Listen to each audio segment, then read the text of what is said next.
Assalamualaikum warahmatullahi wabarakatuh. Perkenalkan, nama saya Desi Pratika. Saya dari mahasiswa Universitas Terbuka, jurusan BI PGSD, tahun ajaran 2022.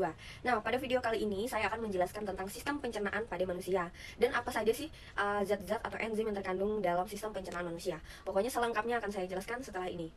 Dan video kali ini untuk memenuhi tugas saya, yaitu praktikum IPA di SD, dengan dosen pengampu Ibu Sasmitarini MPD. Selamat menyaksikan.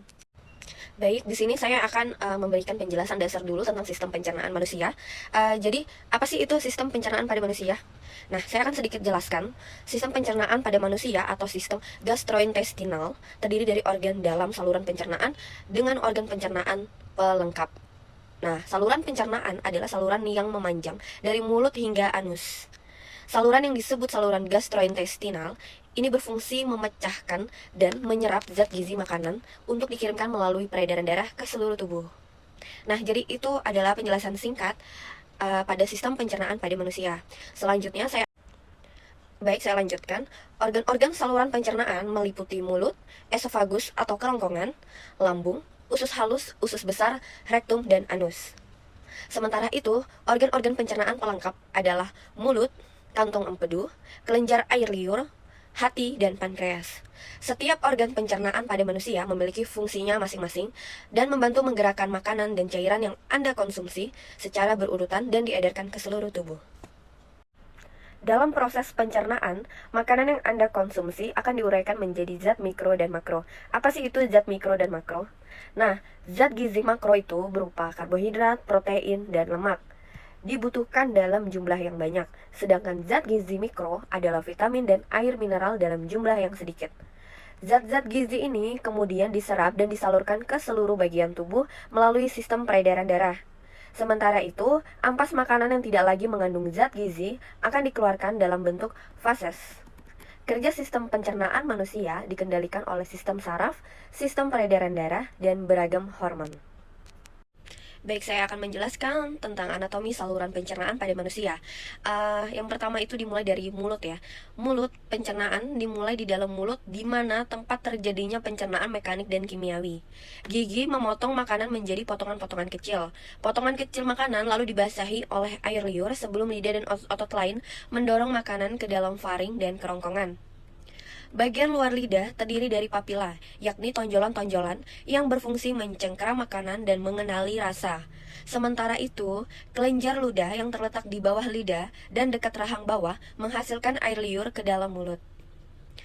Air liur memecah karbohidrat sehingga dengan salah satu enzim pencernaan terpenting yaitu enzim amilase. Gerakan lidah dan mulut mendorong makanan ke belakang tenggorokan. Dan yang kedua adalah kerongkongan atau esofagus. Kerongkongan adalah saluran yang menghubungkan mulut dengan lambung. Saluran ini merupakan jalan bagi makanan yang telah dikunyah dari mulut menuju proses pencernaan selanjutnya di dalam lambung. Otot-otot kerongkongan memindahkan makanan dengan gerakan peristaltik. Gerakan kontraksi dan relaksi otot ini mampu mendorong makanan ke lambung. Pada ujung kerongkongan terdapat sphincter atau otot-otot berbentuk cincin. Otot-otot ini memungkinkan makanan untuk masuk ke lambung dan kemudian menutup untuk mencegah makanan dan cairan ke kerongkongan. Dan yang ketiga adalah lambung. Lambung berukuran sekitar 2 kepalan tangan. Dalam sistem pencernaan manusia, lambung terletak di antara esofagus dan usus halus pada perut bagian atas. Lambung akan mencampur makanan dari kerongkongan dengan cairan pencernaan yang diproduksinya, seperti asam dan enzim. Di dalam organ ini, makanan diolah menjadi bagian-bagian kecil dalam bentuk setengah padat yang disebut kim. Setelah proses pencernaan selesai, kim akan dilepaskan sedikit demi sedikit melalui otot sphincter pylorus. Otot sphincter pylorus terletak di perbatasan antara lambung bawah dan bagian pertama usus halus yang disebut duodenum atau usus 12 jari. Sebagian besar makanan baru meninggalkan lambung setelah 4 jam. Nah, selanjutnya adalah usus halus. Usus halus adalah organ tubuh manusia di mana proses penguraian makanannya menjadi bentuk yang lebih kecil berakhir di usus halus.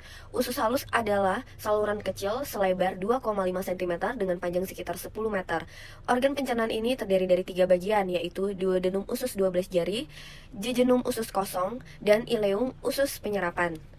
Dinding bagian dalam usus halus penuh dengan tonjolan dan lipatan. Fungsi lipatan usus halus ini memaksimalkan pencernaan makanan dan penyerapan zat pada gizi. Nah, saya akan menjelaskan sedikit tentang bagaimana sistem pencernaan pada usus halus atau di dalam usus halus. Nah, yang pertama, kelenjar dinding usus halus mengeluarkan enzim yang memecah pati dan gula. Selanjutnya, pankreas mengeluarkan enzim ke dalam usus kecil yang membantu memecah karbohidrat, lemak, dan protein. Dan yang ketiga, hati menghasilkan empedu yang membantu melarutkan lemak sehingga dapat diserap oleh tubuh. Dan yang keempat, usus halus menyerap zat-zat gizi hasil proses pencernaan. Nah, itu gambaran sedikit tentang penjelasan proses pencernaan di dalam usus halus. Selanjutnya kita ke usus besar. Nah, selanjutnya usus besar. Usus besar membentuk huruf U terbalik di sekitar usus halus yang berlipat-lipat. Saluran ini dimulai dari sisi bagian kanan bawah tubuh dan berakhir di sisi kiri bawah. Panjang usus besar sekitar 5-6 meter, terdiri dari 3 bagian, yaitu sekum, kolon, dan rektum. Sekum adalah kantong pada bagian awal usus besar. Area ini menyalurkan hasil pencernaan makanan yang telah diserap dari usus halus menuju usus besar. Sementara itu, kolon adalah tempat cairan dan garam yang diserap dan memanjang dari rekum ke rektum, dari sekum ke rektum.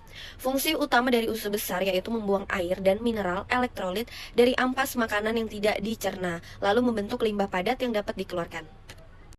Nah, yang terakhir adalah rektum dan anus.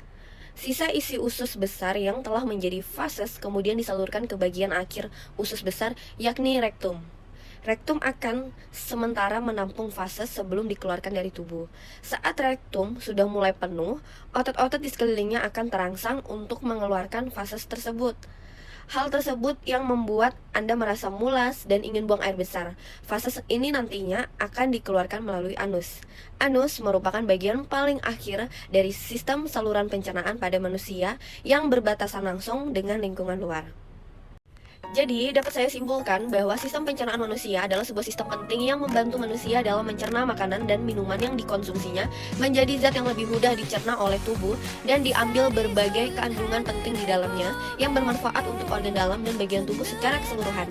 Hal ini terjadi karena adanya proses perubahan makanan dan penyerapan sari makanan yang berupa nutrisi-nutrisi yang dibutuhkan dalam tubuh dengan bantuan enzim yang memecah molekul makanan kompleks menjadi sederhana sehingga mudah dicerna oleh tubuh. Terima kasih, mungkin ini saja video penjelasan tentang sistem pencernaan pada manusia. Saya Desi Pratika, mohon maaf apabila ada kesalahan. Sampai bertemu di video selanjutnya. Wassalamualaikum warahmatullahi wabarakatuh.